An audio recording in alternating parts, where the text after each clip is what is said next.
Thank you everybody who joined us this morning, and if you joined us last night, awesome. We're so glad to see you again. If you'd like to introduce yourself in the chat box, you can. That way everybody can kind of get familiar with who is here today.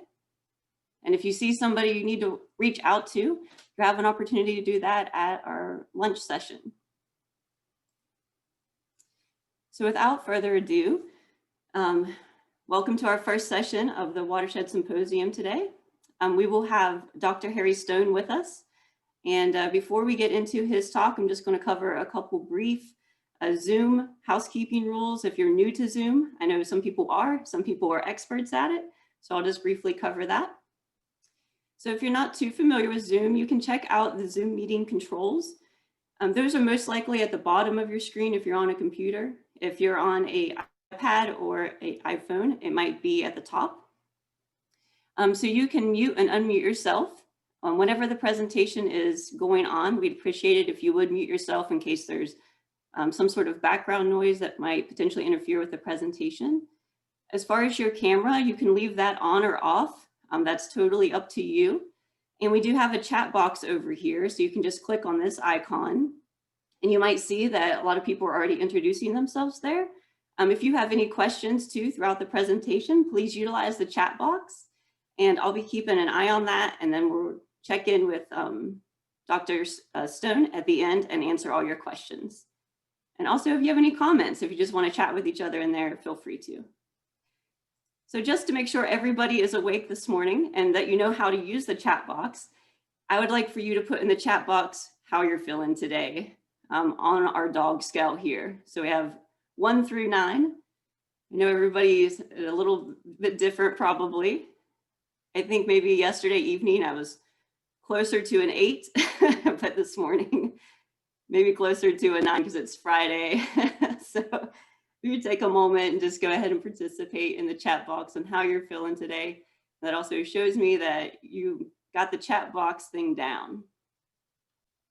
Thanks for participating. So I'm going to go ahead and introduce Dr. Harry Stone. He's with the Ohio River Basin Alliance, and he is our keynote speaker for this virtual event. Harry, really appreciate you being here with us today. And to give you a little bit of background on him, Dr. Harry Stone is the chairperson of the Ohio River Basin Alliance. We call that ORBA. He served as the Orsenco ORBA project lead for the planning initiative with the U.S. Army Corps of Engineers that delivered the collaborative plan for the Ohio River Basin 2020 to 2025. Harry has been involved with watershed groups since the 1980s. It's amazing. His family was a Little Alamance Stream Watch group and did water quality monitoring in the backyard.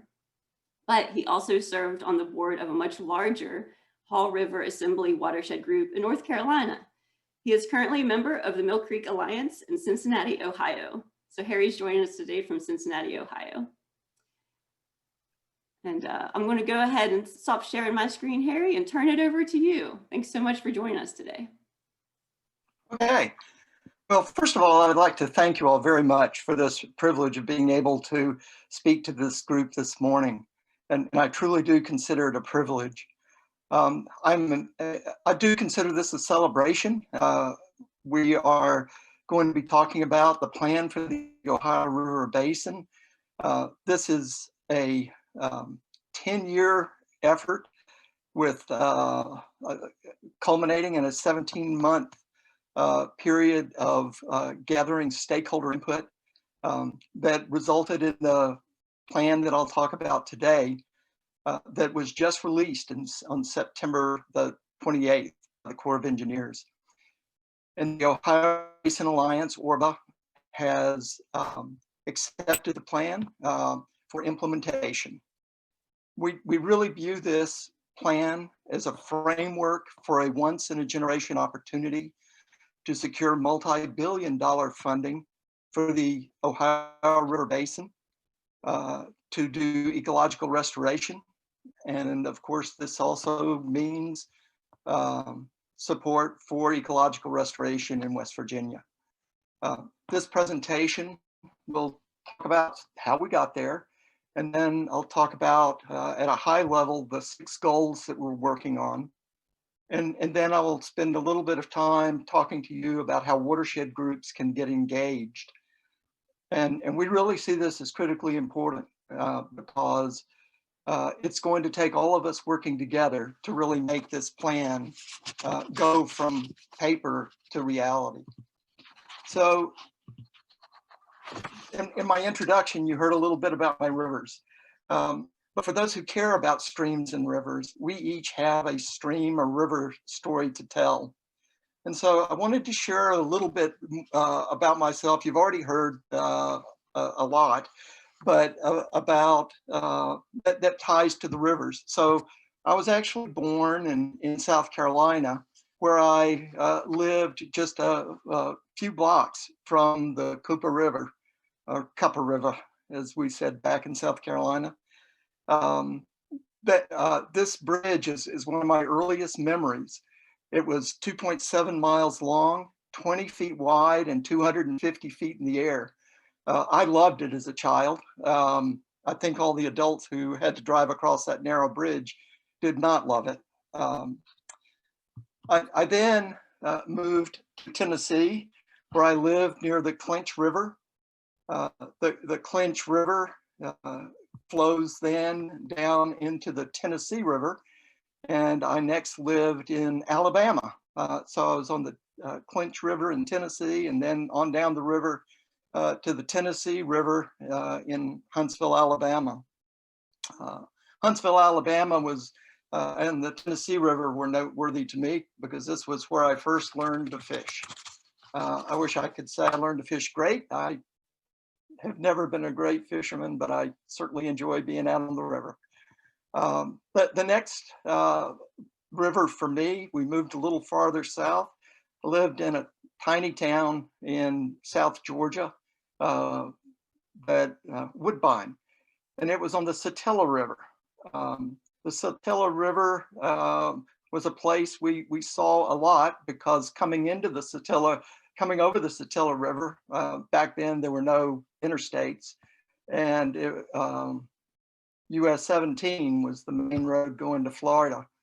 And there was a speed trap in Woodbine, so that you came over the bridge starting at 65 miles an hour, and it was 25 miles an hour at the bottom. So entertainment in Woodbine was to sit by the river and watch Uncle Charlie stop the next car over the bridge. I continued moving south. This picture is of the St. Johns River. I lived just a block off the St. Johns. Beautiful river. The first time I ever came to Green Cove Springs, which is where I lived, I came over this bridge. It had been built in 1928. It was a wooden bridge. This one is even narrower than the Cooper River Bridge. It's only 19 feet wide and 2.1 miles long. And the boards rattled and your teeth shook like the whole bridge was about to fall apart.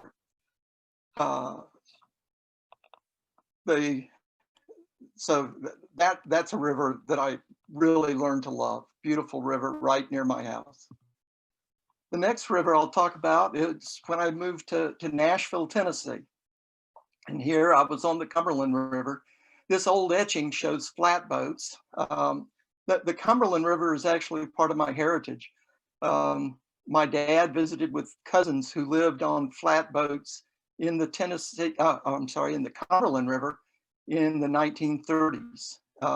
And even before that, my ancestor, multi-great-grandfather, took a flatboat down the Cumberland River to the Ohio River and then on down to Mississippi, preaching at towns along the way.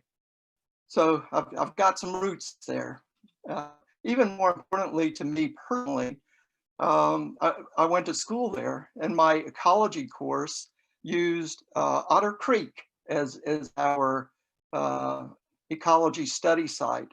And Otter Creek flows right into the Cumberland. And so my learning about rivers and getting beyond the aesthetics and the fish really began on the Cumberland. From there, I start my connections with watershed groups. This little icon that popped up of the fish was for the Little Alamance Creek that ran through our backyard, and where our family was pretty much the watershed group there. But we would go out and take water samples, check their chemistry, walk the creek, pick up trash. This was a little creek that, as was mentioned in the intro, flowed into the larger Haw River. And I was a member of the Haw River Assembly. And in contrast to my little watershed group in my backyard, the Haw River Assembly was a significant watershed group that looked at pollution in the river and the water supplies, and how that pollution impacted cancer risk for people that live there. So my memories then are very connected to streams and rivers. That they tie together my life. And I know that I'm now talking virtually to folks who are kindred spirits in this connection to the water. But not only that, you're kindred spirits who are connected literally as our streams and rivers come together. And we are working together to monitor, protect, and restore these streams we love. So now I'm on the Mill Creek, Cincinnati, and am a member of the Mill Creek Alliance. So I do want to say thank you to all of you that represent watershed groups. You all are critical. You do a lot of things, and I'll just name a few here. First of all, you expand the breadth of knowledge and involvement of the public. That is absolutely crucial. We have a public that appreciates their water, we will have water that is well protected and enjoyed. You provide the early warning of problems and squeaky wheels when we need them. There are limited dollars to address our environmental issues, and yet you're able to leverage those limited dollars to have a maximum impact because of your volunteer activities. And while I'll be talking about the basin-wide plans that are underway, these are all totally underpinned by healthy headwaters and streams. So without you and the work you do, the rest would not be useful. So I will now be talking about 3 items. First of all, the Ohio River Basin, we have a problem. This gets us some background on how we got here. The second is we have our collaborative plan, and I want to emphasize that you should see yourself in this plan. This truly needs to be our collaborative plan. And the third is this is a once-in-a-generation opportunity for the basin and you. And I emphasize the and you part. So this will be where we talk about how you can get involved with the implementation of the plan for the basin. So beginning with the first topic, we have a problem. Let me just start by saying, when we talk about the Ohio River Basin, we are talking about all the water, all the area where the waters flow ultimately into the Ohio River. And so this ranges from the southwest corner of New York, all the way down to the northern part of Alabama, and even a touch in Georgia and Mississippi. So this is a very large basin that we're talking about. And in October of 2009 was really a banner year. The Ohio River Basin Congressional Caucus came into existence. It was established to address the challenges of the Ohio River Basin. That same month in 2009, a summit was held for the basin, and it was led by the U.S. Army Corps of Engineers, or SANCO, the Ohio River Valley Water Sanitation Commission, which is an 8-state commission with presidential appointees, and the U.S. EPA. This summit really focused on a plan that was about to be delivered from the Corps of Engineers, the Ohio River Basin Comprehensive Reconnaissance Report. I say plan, it was a report. And in this report, there were identified a lot of challenges, and there were identified a lot of solutions. But the conclusion of the summit was that while there are all these recommendations and challenges and recommendations, without basin-wide collaboration, without agreement on priorities, and without unity of voice, the Ohio River Basin was going to be at a disadvantage in this nation. And the example that was given was the Great Lakes Restoration Initiative.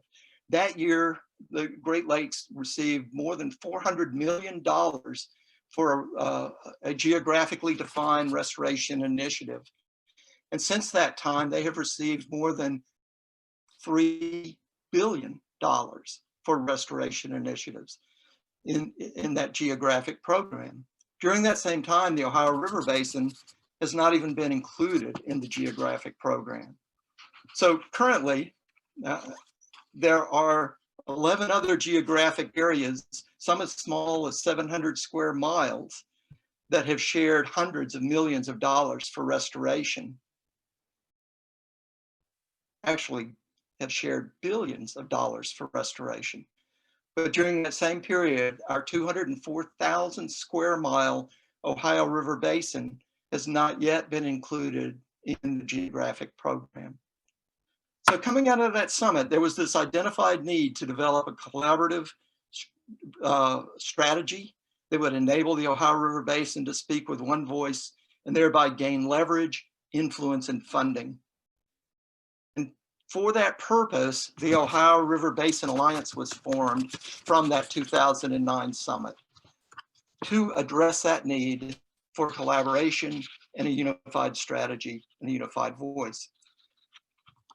And moving forward, the basin came up with guiding principles, and these are to include everyone. So currently, ORBA comprises about 400 people representing more than 180 different organizations, federal and state agencies, commissions, businesses, academia, NGOs, and others. But we want to include everyone. We're not there yet. We've only got 400. So this is a place where we need your help to help us reach out so that we include many, many more organizations. Our second guiding principle is to leverage the existing authorities, resources, and capabilities. What we did not want to do was reinvent anything that was already out there. And so, for example, our website is hosted on the Army Corps of Engineers Huntington website. Orsanco, the commission, served as our fiscal sponsor, as ORBA's fiscal sponsor for the Planning Assistance to States initiative. And then we wanted to capitalize on existing collaborations. So at our recent ORBA summit, that was really an ORBA summit in partnership with the Ohio River Basin Consortium for Research and Education. So we partnered with other organizations. And our final guiding principle was not to impede or infringe on the mission of any organization. That has such a negative sound to it. The truth is that what we really want to do is, by having a unified voice and collaboration, be able to enhance the effectiveness and success of existing organizations and create organizations where there are gaps. This slide shows the logos of organizations represented on ORBA's steering committee. These include your own John King from the West Virginia Department of Environmental Protection. It also includes major organizations like the National Wildlife Federation, the Commission, Orsanco. It includes TVA. It includes universities like Marshall University. It includes industry associations like the Electric Power Research Institute, and a variety of businesses and environmental organizations. So the point here is we have diverse leadership, and yet we're still able to work together in a collaborative way to move things forward in the basin. So the second part of this, we'll talk about the plan itself. We have our collaborative plan, and in a very real sense, this planning process began in West Virginia. A presentation was made to Orsanco in Lansing, West Virginia in October of 2018 that proposed a planning initiative with the Corps of Engineers, with Orsanco acting as Orba's fiscal sponsor. This set the stage for the agreement with the Corps of Engineers in February of 2019. This then began our effort to get stakeholder input. This included 5 webinars. It included the 2019 Ohio River Basin Summit that was held in Athens, Ohio, to vet the goals and objectives and to work on strategic actions. It also included workshops that were held in Pittsburgh, Cincinnati, and Nashville to bring together stakeholders to refine the plan and to fill gaps. The plan was then distributed for comment, public comments, stakeholder comments, and these comments were addressed. And then the final plan, as I indicated, was received from the Corps on the 28th of September of this year. This plan is an important milestone. It gives us a framework to address those challenges that were identified back in the 2009 summit. But there's still much work to be done to go from this plan to an implemented strategy. So within the plan, there are 6 basin-wide goals. The first of these is healthy and productive ecosystems. The second is abundant clean water. The third, world-class nature-based recreation opportunities. The fourth being the nation's most valuable river transportation and commerce corridor. The fifth, reliable flood control and risk reduction.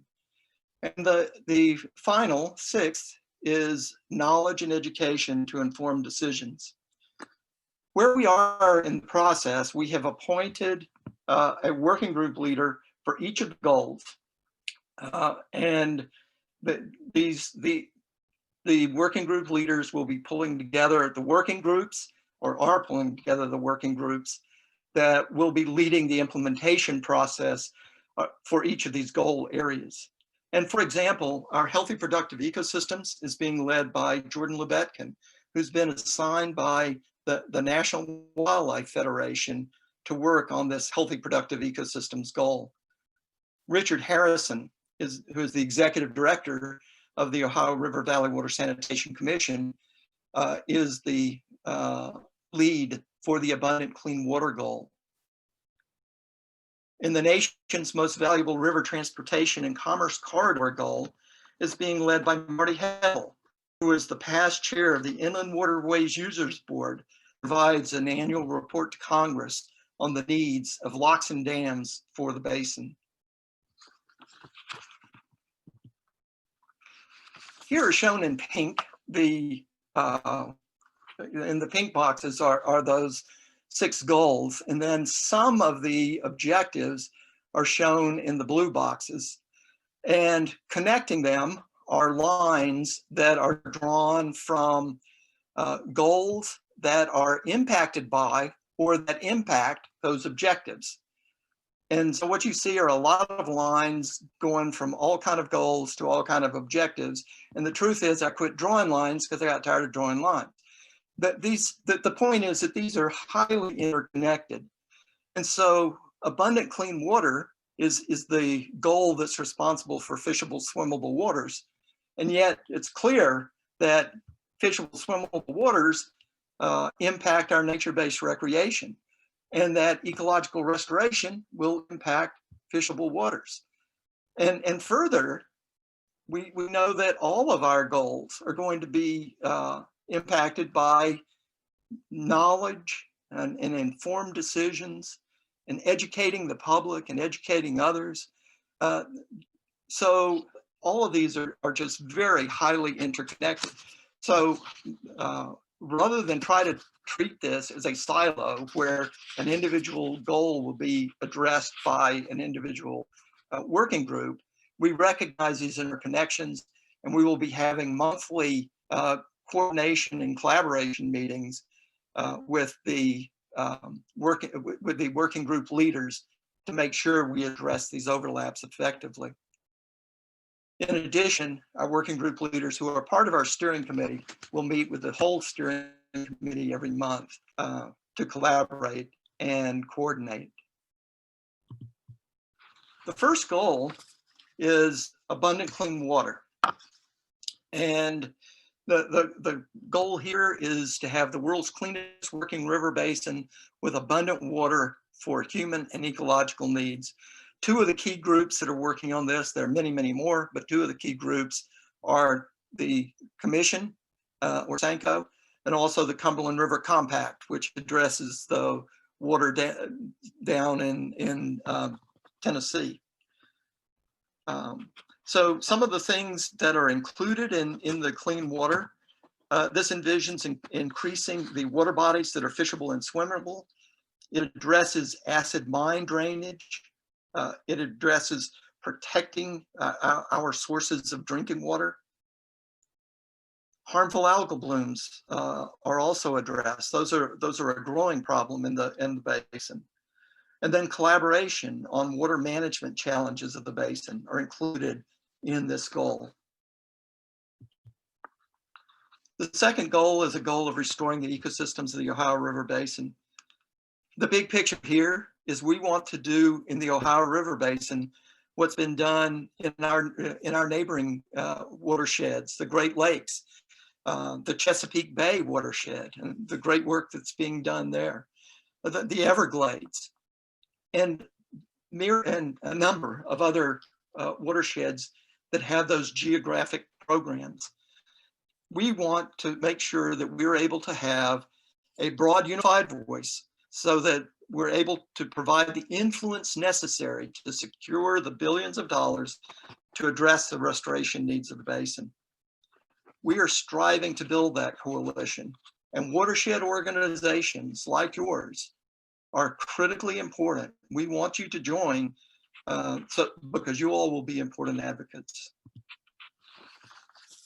Nature-based recreation brings a key vision of a basin-wide network of interconnected water and terrestrial trails that will then grow outdoor recreation enjoyment and the businesses and jobs that come from providing the amenities and so forth along the rivers for those who are recreating, those who are coming as tourists. As you know, we are not starting from scratch on this one. U.S. News and World Report says that West Virginia's rolling mountains, hills, and valleys earned it the nickname the Mountain State, and it's well known for its range of outdoor activities, including hiking, mountain biking, skiing, and whitewater rafting. You all know that this is already well underway.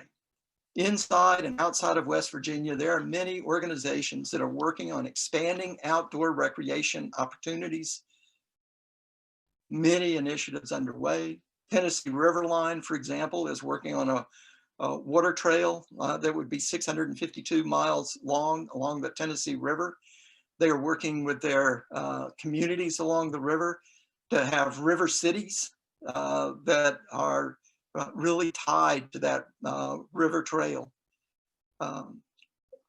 So with all the things that are already going on, what is envisioned here is that the Orbital Working Group will be able to provide collaboration and cooperation among these disparate groups, thereby increasing attention, gaining leverage, and securing funding, attracting more visitors, increasing the use of our outdoor recreation opportunities. In 2016, West Virginia experienced a 1,000-year flood. West Virginia understands flooding. Flooding is a personal concern to me. I just this morning got pictures from a school that I was involved in helping to build in Guatemala that was just flooded by the hurricane that came through there. This picture is a friend's farm in Tennessee that is now experiencing much more frequent flooding compared to the past. Within our watershed, there is $70 billion in infrastructure that is in at-risk areas within that special hazard flood risk area. This value, $70 billion, is being protected by aging dams, levees, and flood walls. Many of those are more than 50 years old, and it's threatened by changing precipitation patterns in the basin. But building flood protection in one location can actually increase upstream or downstream flooding. The big idea here is to encourage thinking of our Ohio River Basin as a system, as a network of streams and rivers. And by using this systems thinking approach, we'll be able to plan investments in a better way, in a more coordinated way among the Silver Jacket programs in the basin. The Silver Jackets programs are the state programs that include the state and federal agencies that work on flood risk issues. And so the big picture here is for those organizations, those Silver Jacket programs, to begin coordinating in a basin-wide fashion. And the good news is that's already underway. The first multi-state Silver Jackets planning took place within the last 2 years. For bulk transportation, the Ohio River Basin Navigation System is a unique asset. The Port of Huntington is one of the largest inland ports in the United States. And the canal is part of the important inland navigation system. There's a lot of work that is already underway on this. So, for example, the Inland Waterways Users Board, as I indicated, reports to Congress each year on what the challenges are in the basin, what the needs are nationwide, actually, in terms of locks and dams. But there's work to be done to make sure that those locks and dams are maintained so that we're able to maintain our river levels and maintain efficient lockage so that we have efficient river navigation, which is critical to river commerce. The second, address increasing tonnage that can be transported on the rivers. Right now, our ports have excess capacity, and river transportation is much more efficient from a pollution perspective than semi-trucks or trains. So we're looking at how we're looking at coordinating among the ports of the basin to look at ways to increase the tonnage that can be transported on the rivers.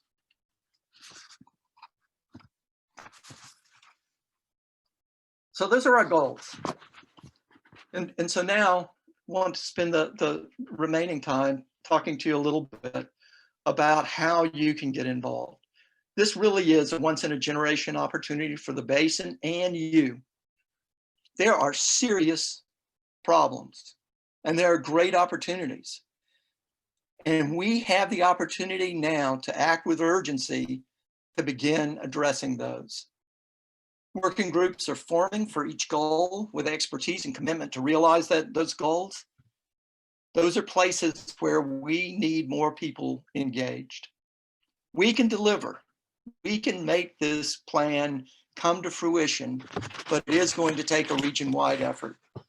And I hope you're now seeing yourself as part of that region-wide effort. So just a few of the ways to get involved. And this is not the only ways.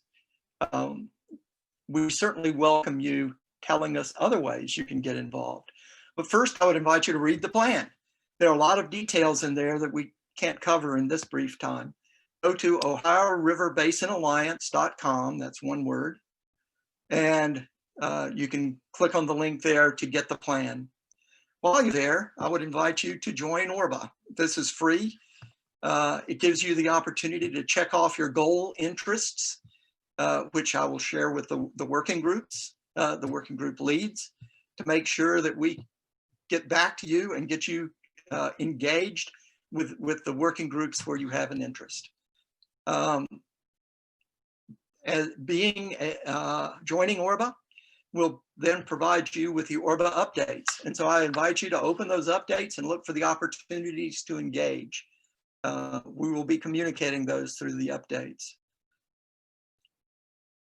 We want to know about the citizen science opportunities that are going on so that we can come up with a way to more effectively share those with other people, both to get more people involved with the particular citizen science opportunity, but also to inspire other watershed groups to engage in their own citizen science opportunities. And then it would be very helpful to me, and so here's my email address, hstone@orsanco.org, to know where your capabilities are, what kind of data you have, what kind of monitoring information you have. What can you bring to the table that we need to know about so that we can incorporate that into the work that we're doing at ORBA? So let me know how you would like to engage. Just contact me at hstone@orsanco.org. And then if you're finding this to be really exciting and your watershed group wants to let us, if I would appreciate it if your watershed group let us know that. If you would communicate your organization's support of the plan. The more organizations that we can say support the plan, the bigger that collaboration gets, the stronger our voice becomes. We also, in the plan, talk about having Ohio River Basin discussion series. Perhaps you'd like to sponsor a discussion center series in your part of the watershed, or even be involved in sponsoring more of the summit. These are just some of the ways you can get involved. You may have better ideas. We welcome those. So to summarize, I think we are really building a bridge to success. We're using science as a foundation for the priorities and needs. We're focusing on consensus, on equity, and on justice.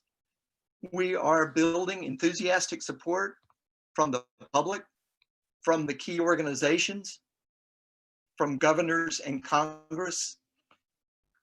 And we believe by doing this, that we will be able to realize this plan. Again, the place to go to find the plan is the OhioRiverBasinAlliance.com. Click on the little button that says Plan for the Ohio River Basin, and it'll pop right up. Also on that site, you can join ORBA, and we do welcome your organization's indication that you support the plan.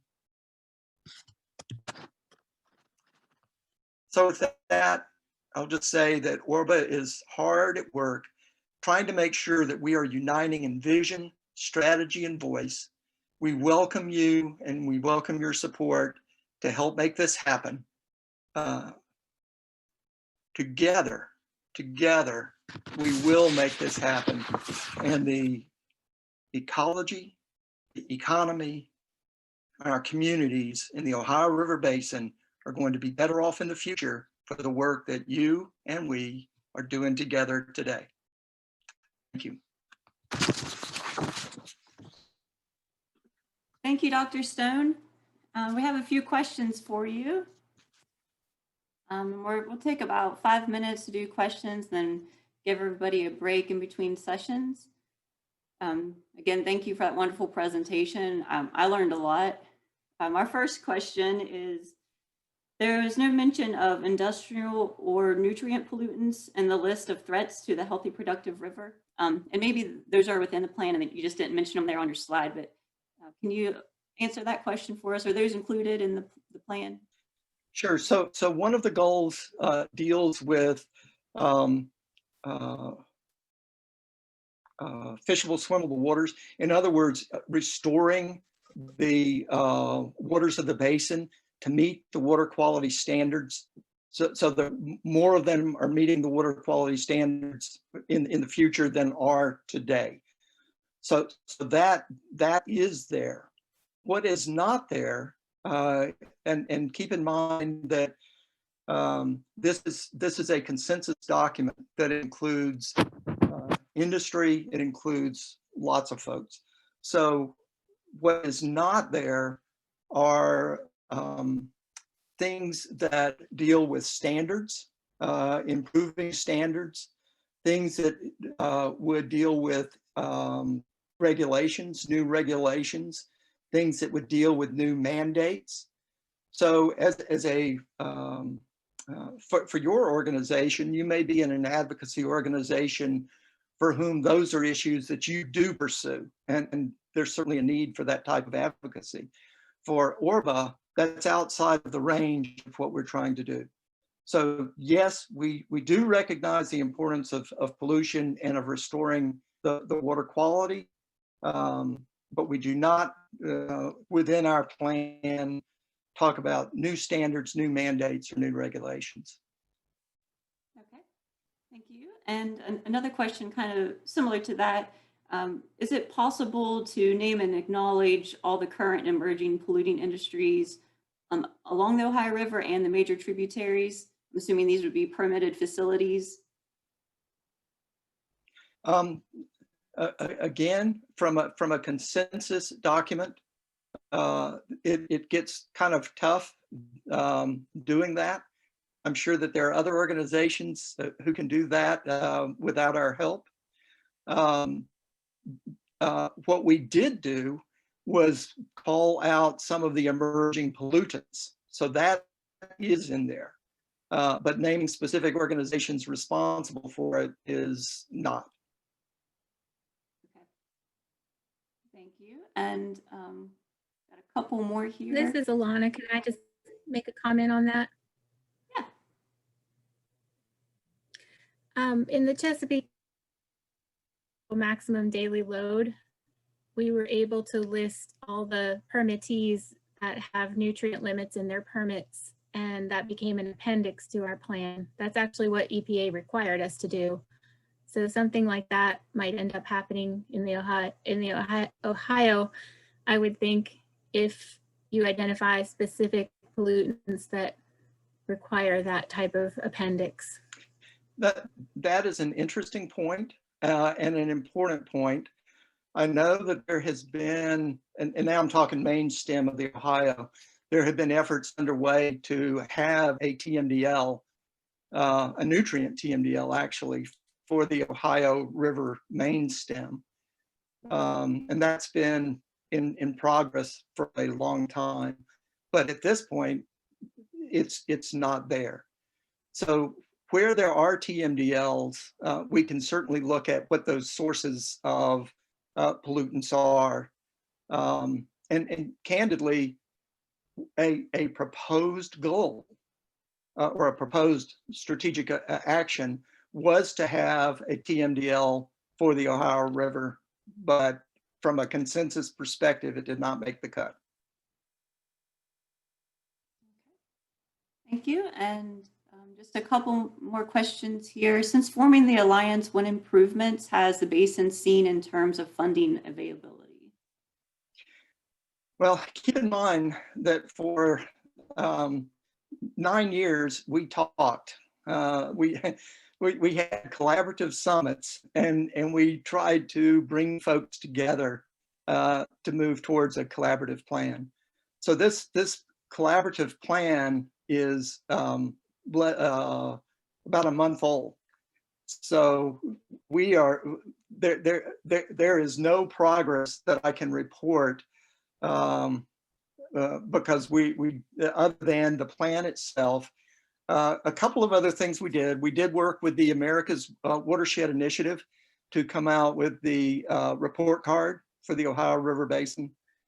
And then we also worked with the Army Corps of Engineers, ORBA, and the Corps put out the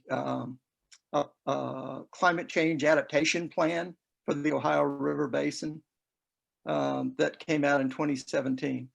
But from the real let's make progress perspective, this is almost day one. We are really just getting started. In terms of the way we view this happening, we see the next 12 months, there are going to be some low-hanging fruit that we're going to be able to take care of. But a big part of what we will be doing is coming up with the needs, the costs, and the benefits to justify the expenditures, so that we will be prepared in roughly 12 months for the big ask to get us engaged in things like a restoration project for the basin. And next question, what do you think are some economic opportunities related to the basin that might help pay for some of the activities in the plan? Could you repeat the question? Yeah. What do you think are some economic opportunities related to the Ohio River Basin that might help pay for some of the activities in the plan?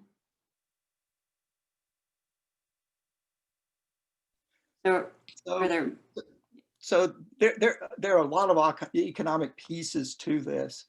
Wanting to increase commerce along the river, with the decline in coal being transported on the river, there is a need for other types of commerce.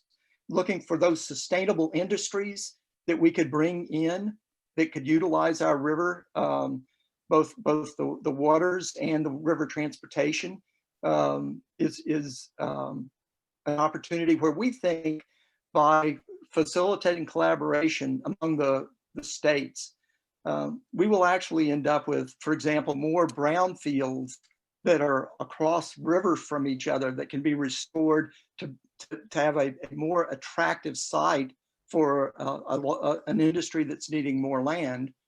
And again, the idea is to bring in those industries that are clean, green, make a difference for us in terms of our economy.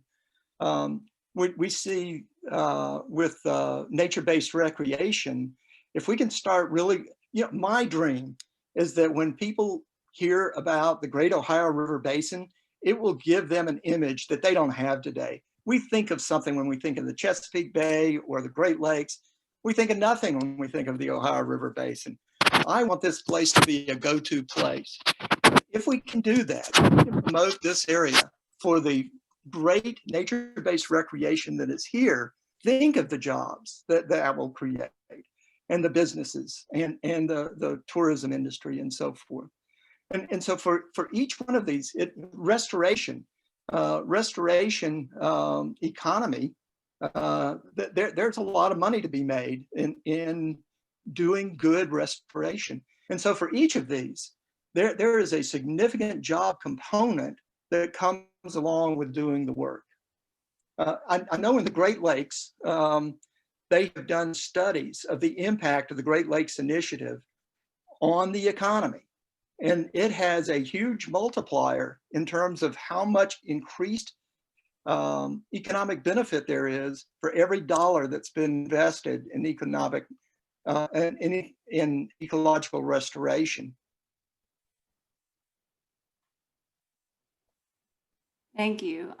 There are a few other questions in the chat box here, but I think we need to allow time for our next session to set up and give everybody a break.